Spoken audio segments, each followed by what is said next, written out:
My father grew up on an Indian reservation in South Dakota. It was a place with a few trees and even fewer people. And there has been little development since the place was settled many years ago. The people live in clusters of nearly uniform houses that were built by the government. And the only place to go shopping or see a movie is nearly 2 hours away. It's hot in the summer, cold in the winter, and sometimes the wind blows for days without letting up. Even now, the people there have to be tough to survive. You look out for your friends, you help your neighbors, and you don't forget your family. His grandmother died when he was very young, but he has told me that he retains one particular vivid memory of her.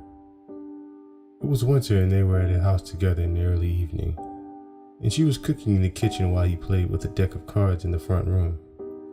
He can't quite recall what she looked like, but he can still remember the smell of food that she was making that night. It's funny how memory works that way. His parents, grandfather, and 2 older sisters caught a ride into Rapid City to buy supplies before the first 2 big storms came through. So it was just the 2 of them. She went on cooking and he went on playing with those cards until he lost track of time and it was pitch black outside. There was a knock at the door, not a loud knock like the police, or the friendly kind of knock that a neighbor uses when he's stopping by to borrow something. Just a slow, quiet tapping on the door. Tap, tap, tap, just like that. Naturally, he figured his family made it back from the city, so he went right over to let them inside. Before he had a chance to reach the door, his frail, elderly grandmother grabbed him by an arm and pulled him away, like he was a rag doll. "Never answer the door like that," she told him, covering his mouth so he couldn't say anything. He could feel her arm trembling.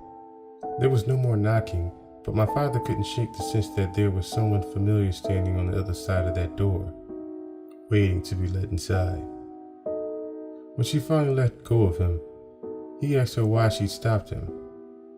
"Sometimes the dread tried to come home," she said. There were tears in her eyes. His family didn't return that night, and there was no phone service, so they couldn't call. When they made it back the following day, he learned that his grandfather had died from a heart attack during the trip. My father never said anything about the knocking, and neither did his grandmother. It was like it had never happened. His grandmother wasn't the same after that, and followed her husband to the grave just a few months later. My father was 6 years old. It was much later when my father found himself alone at night during a particularly bad winter storm. The wind howling outside and the rest of his family stranded miles away. They had gone into the city that morning and wouldn't be able to come back until the storm let up and the roads were cleared. Eventually the electricity went out and the only light came from the stove they used for heating. The worst part of the storm lasted a few hours, but finally it got quiet outside and the wind slowed and the windows stopped rattling. Then the knock came again, the same tapping at the door from years before, like fingers just barely brushing against it. My father couldn't bring himself to look out the window to see if anyone was standing outside, but for some reason, he found himself drawn to the door, like he had to open it. It was only when he felt the cold from beneath the door on his bare feet that he stopped. He called outside, asking who was there.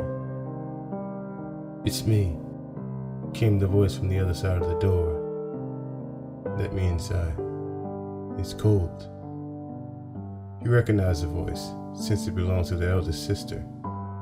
He had his hand on the doorknob when his grandmother's words came back to him, and the feel of her hand gripping his arm.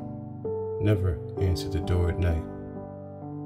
There are many things he could have asked his sister at that moment. He could have asked where his parents were, or why he hadn't heard the car pull up when they were dropped off. He could have even asked why she needed to knock at all. They didn't lock their doors on their reservation. He didn't ask her any of these things.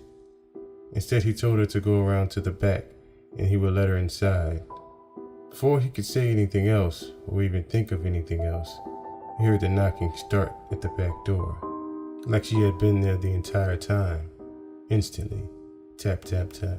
He didn't open the door and spent the rest of the night curled up on the floor. His family had tried to return home earlier that evening, and got into a car accident in the snow. His father had broken his leg in 2 places. His eldest sister had died, mangled in a wreck. He didn't tell anyone what had happened, but he knew in his heart that sometimes the dead do try to come home. My father was not afraid of what might have happened that night. When he told me the story, he was sorrowful. He always regretted that he had lost his opportunity to see his sister one last time. I know that's why he went home by himself and waited when my mother died. You don't forget your family. I know he had heard that knocking on the door, tap, tap, tap, like he remembered from his youth. I also know he forgot something very, very important. The fear in his grandmother's voice on the cold winter night, and the way she held him with all her strength. Never answered the door at night. When we found him the next day, the front of the door was wide open, and he had been torn limb from limb. There were no footprints in the snow.